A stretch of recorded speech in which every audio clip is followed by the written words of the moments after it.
Hello, मैं हूं सरताज और आप देख रहे हैं मैथ्स फॉर ऑल। इस वीडियो में हम लोग सीखेंगे मनी, जो कि क्लास 5 का एक इम्पॉर्टेंट चैप्टर है। बल्कि ये कह लें कि इंसान जो भी पढ़ता है या इंसान जो काम करता है या इंसान का कुछ लाइफ में कुछ एम होता है, तो वो उसका ultimate aim, ultimate goal money, पैसे कमाना होता है। ठीक है, तो ये बहुत ही ज़्यादा इम्पोर्टेंट चैप्टर है। बल्कि मैथ्स में कोई ऐसा चैप्टर नहीं है जो इससे रिलेट नहीं करता है। ये इतना ज़्यादा इम्पोर्टेंट है। आप प्रॉफिट लॉस, लाभ हानि पढ़ते हैं, ये मनी से रिलेटेड है। हम लोग बल्कि पढ़ाई कर रहे हैं वो कहीं ना कहीं मनी की वजह से है या मनी के लिए है। ठीक है, तो मनी बहुत ही इम्पोर्टेंट चैप्टर है। हम लोग जो भी काम कर रहे हैं, है ना, वो सब मनी की वजह से कर रहे हैं, है ना।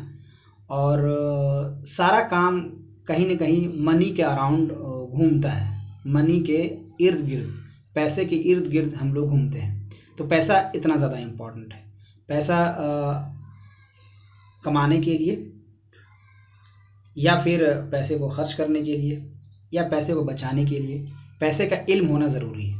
पैसे को हम कितना ज़्यादा खर्च करें या कितना बचाएं या पैसे को क्या करें, तो इसके लिए पैसे का इल्म होना ज़रूरी है। उससे पहले कि पैसा कहाँ कहाँ पे इस्तेमाल होता है हम लोग जान लें। पैसे से कोई चीज़ ख़रीदना हो, यानी कि सेलिंग, परचेजिंग, कोई चीज़ आप बेच रहे हैं या कोई चीज़ आप ख़रीद रहे हैं, ख़रीदना बेचना। और बिज़नेस जो है, बिज़नेस तो कम्प्लीटली मनी पे डिपेंड करता है। अगर आपको मनी का एडिशन, मनी का सब्ट्रैक्शन या मनी का मल्टीप्लिकेशन अगर नहीं आता है तो आप बिज़नेस कर ही नहीं सकते। ठीक है, तो बिज़नेस सोल्ली जो है वो मनी के एडिशन, सब्ट्रैक्शन, मल्टीप्लिकेशन पर डिपेंड करता है। ठीक है, तो मनी में एक चीज़ आप समझ लीजिए कि अगर कोई चीज़ बेचा जाए कम कीमत पे और ख़रीदा जाए ज़्यादा कीमत पे, तो अल्टीमेटली आपको नुकसान होगा। अब इसको ऐसे समझ लीजिए कि आपने 2000 का, 10,000 का आपने कोई मोबाइल ख़रीदा, ठीक है, और कुछ दिन बाद, 1 या 2 रोज़ के बाद आपने एक दोस्त को दे दिया 8,000 में। ठीक है, तो आपको ऑब्वियसली नुकसान हुआ है।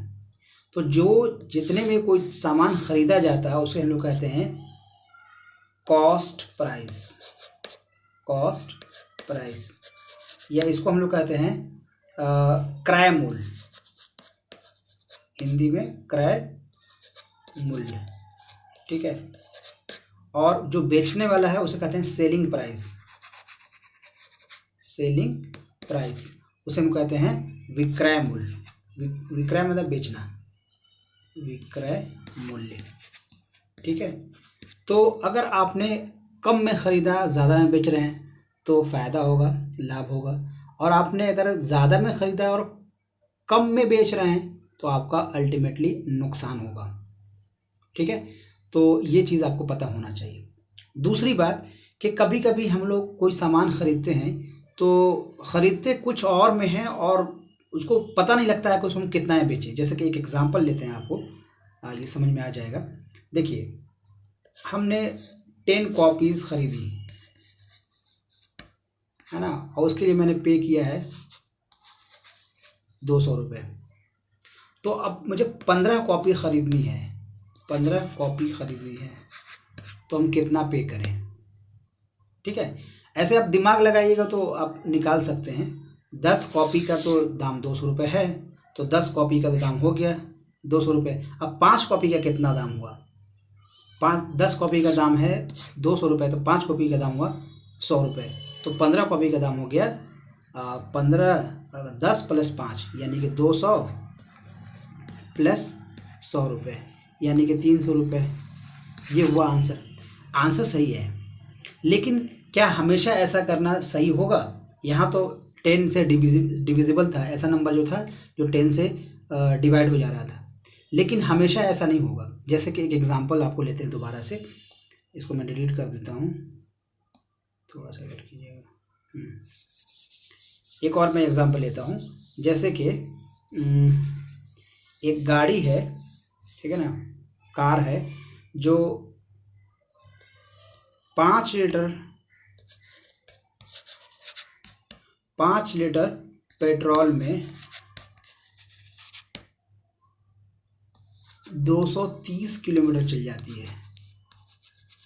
हाँ, एक गाड़ी है, 5 लीटर पेट्रोल में 230 किलोमीटर चल जाती है।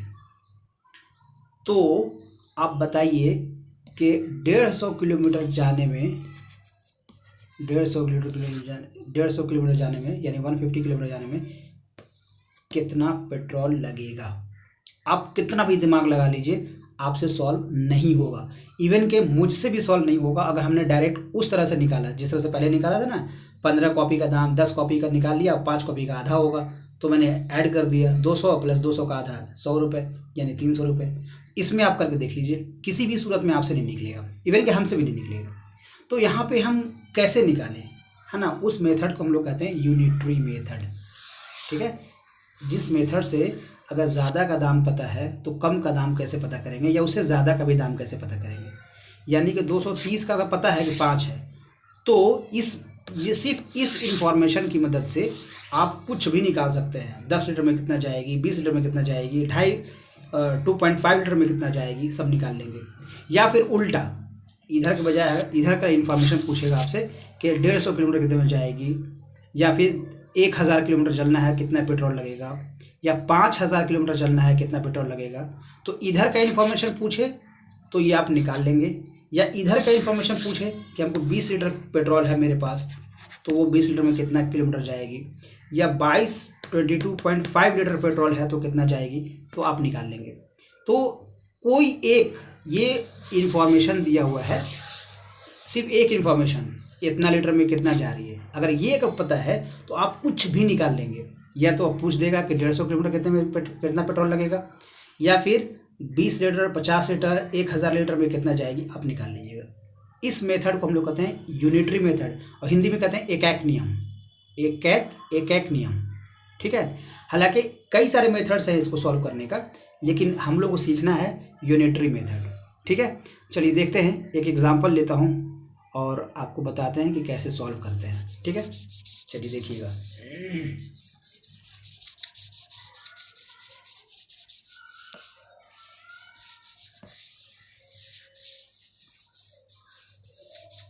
चलिए बहुत एक छोटे से एग्जांपल से शुरू करते हैं, तब आपको बहुत अच्छे से समझ में आ जाएगा। 8 पेन का कॉस्ट है 56 रुपी। ठीक है, 8 पेन का कॉस्ट है 56 रुपीज़। तो 10 पेन का कॉस्ट क्या होगा, 10 पेन का कॉस्ट क्या होगा, ये निकालना है। क्वेश्चन है 8 पेन की कीमत जो है 56 रुपये है, तो 10 पेन का कीमत कितना होगा। चलिए देखिए यहाँ पे क्या निकालेंगे। अगर मुझे एक पेन का पता हो जाए तो ज़्यादा पेन का निकालने के लिए हम लोग मल्टीप्लाई कर देते हैं। सपोज कर लीजिए कि 1 एग है, 1 एग का कॉस्ट है 6 रुपी। तो अगर आपने 10 एग खरीदे, 12 एग खरीदे आपने, तो कितना पे कीजिएगा, 12 इंटू 6। क्या किया आपने, एक एग की कॉस्ट नंबर ऑफ एग से मल्टीप्लाई कर दिया। 12 एग मैंने खरीदा है, एक एग का कीमत है 6 रुपये, तो 12 गुने 6, ये आपका आंसर हो गया। तो एक का अगर पता लग जाए तो दूसरे एक से ज़्यादा का पता लगाने के लिए मल्टीप्लाई करते हैं। तो एक रूल मैं लिख देता हूँ यहाँ पे,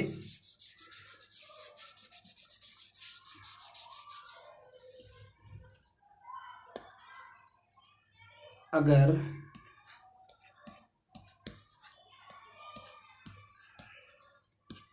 एक की कीमत मालूम हो तो ज़्यादा की कीमत मालूम करने के लिए ज़रब करते हैं, है ना। लेकिन चलिए, तो इंग्लिश में, मुझे इंग्लिश में लिखना चाहिए था, मैंने उर्दू में लिख दिया, वेट कीजिएगा। ठीक है, ज़्यादा हो ज़्यादा मालूम करने के लिए एक का पता हो और ज़्यादा का मालूम करना है तो मल्टीप्लाई करते हैं, और ज़्यादा का मालूम हो और एक का पता करना हो तो डिवाइड करते हैं, है ना। कम करने के लिए क्या करते हैं, डिवाइड। ज़्यादा करने के लिए क्या करते हैं, ज़रब, मल्टीप्लाई। तो देखिए हम यहाँ से कोशिश करेंगे, 8 पेन की कीमत कितना है, 56 रुपये। तो एक पेन की कीमत कितनी होगी, एक पेन की कीमत होगी 56 अपॉन, ये इधर आने के बाद डिवाइड 7 रुपये हो गया। तो एक कीमत का पता चल गया, एक पेन का कीमत है 7 रुपये।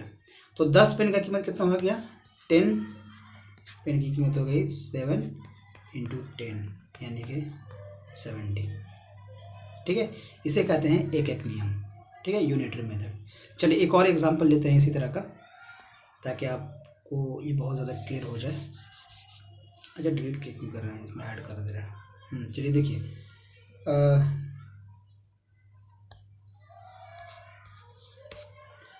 15 पेंसिल का कॉस्ट है 90 रुपये। ठीक है, तो 12 पेंसिल का कॉस्ट कितना होगा। ठीक है, ये देखिए कैसे निकालेंगे। आपको इन्फॉर्मेशन क्या दिया हुआ है, 15 पेंसिल कॉस्ट 90, 12 पेंसिल कॉस्ट कितना होगा, है ना। तो इधर भी दो चीज़ें हैं, 15 पेंसिल 12 पेंसिल, इधर कॉस्ट है 90 रुपीज़ एंड एक का कॉस्ट पता ही नहीं है। तो हम शुरुआत इधर से करेंगे जहाँ पे दोनों इन्फॉर्मेशन पता हो मुझे, 15 पेंसिल 12 पेंसिल।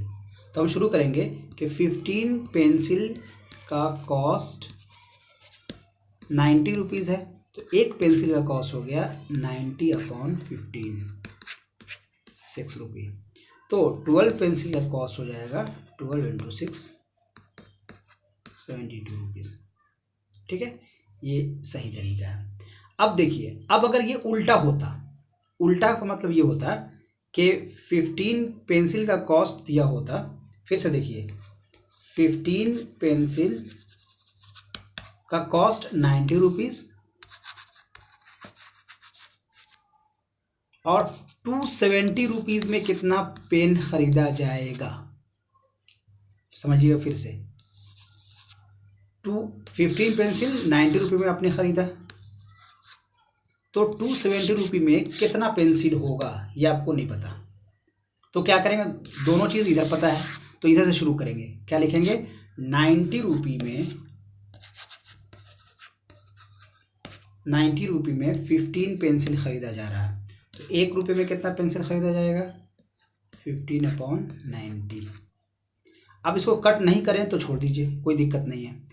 तो 270 रुपीज़ में कितना पेन ख़रीदा जाएगा, पेंसिल ख़रीदा जाएगा, तो ये हो गया 15 अपॉन 90 इंटू 270। 1 से 1 0 कैंसिल, 9 3 ज़ा 27, 15 3 ज़ा 45 पेंसिल खरीदा जाएगा। ठीक है, ये कितना आसान है। तो कैसे मैंने सॉल्व किया, बच्चे अक्सर इधर ही से सॉल्व कर देते हैं। फिर 15 पेंसिल 90 रुपये में, तो एक पेंसिल इतना रुपये में, अब कितना पेंसिल तो यहाँ निकालना है, अब कैसे करेंगे। तो बेहतर ये है कि पहले आप इसको लिख दीजिए, 15 पेंसिल 90 रुपये, 270 रुपये में कितना पेंसिल, तो ये पता करना है मुझे, इस साइड पता करना है। तो इधर से शुरू नहीं करेंगे, शुरू इधर से करेंगे। 90 रुपये में 15 पेंसिल, तो 1 रुपये में कितना पेंसिल, इसलिए 270 रुपये में कितना पेंसिल, ऐसे।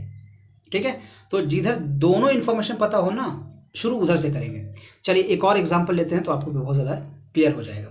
देखिए 20 एप्पल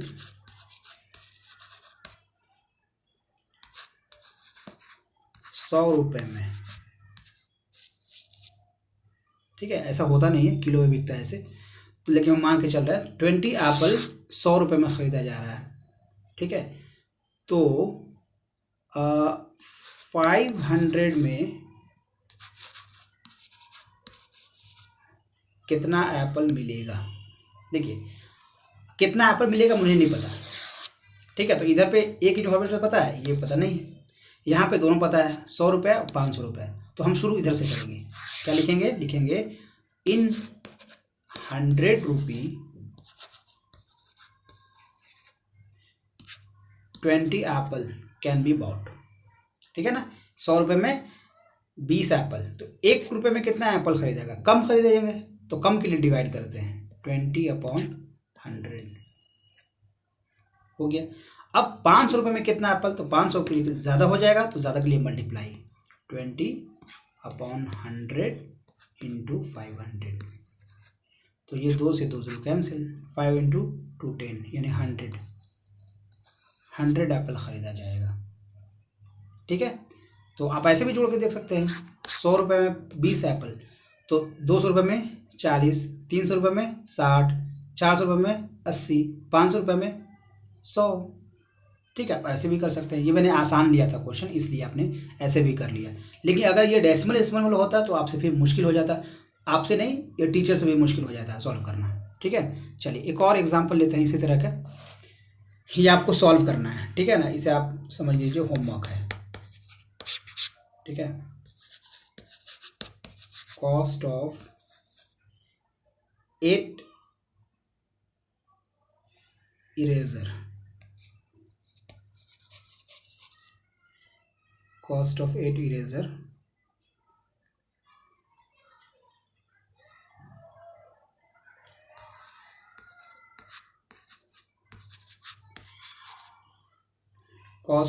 इरेजर is 20 रुपी। तो फाइंड कॉस्ट ऑफ 10 इरेजर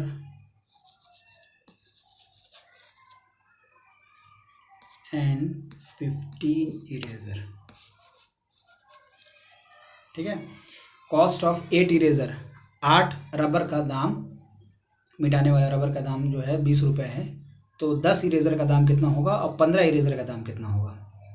दूसरा क्वेश्चन ये है पहला,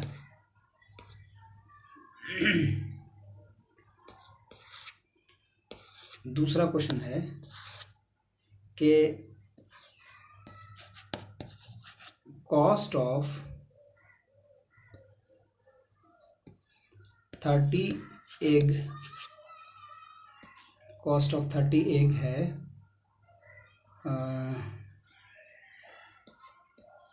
180 रुपी, ठीक है। तो कॉस्ट ऑफ 19 एग कितना होगा, ये हो गया सेकंड क्वेश्चन। थर्ड लिख लीजिए, कॉस्ट ऑफ, ये कॉस्ट है, कॉस्ट ऑफ 12 आइसक्रीम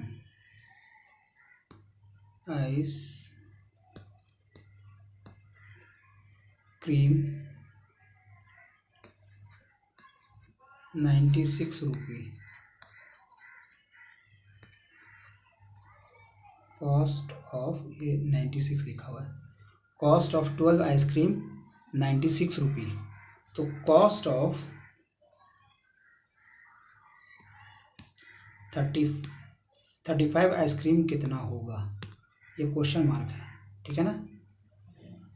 ये आपके 3 होमवर्क में दे दिए मैंने, ये 3 क्वेश्चन को आप सॉल्व कीजिए और कॉस्ट आप बेसिकली आप आंसर दे दीजिएगा कमेंट में, ठीक है। फिर हम लोग मिलते हैं नेक्स्ट वीडियो में। ये वीडियो चूँकि लंबा होता जा रहा है, तो अभी ये पार्ट 1 वीडियो है, इंट्रोडक्शन है।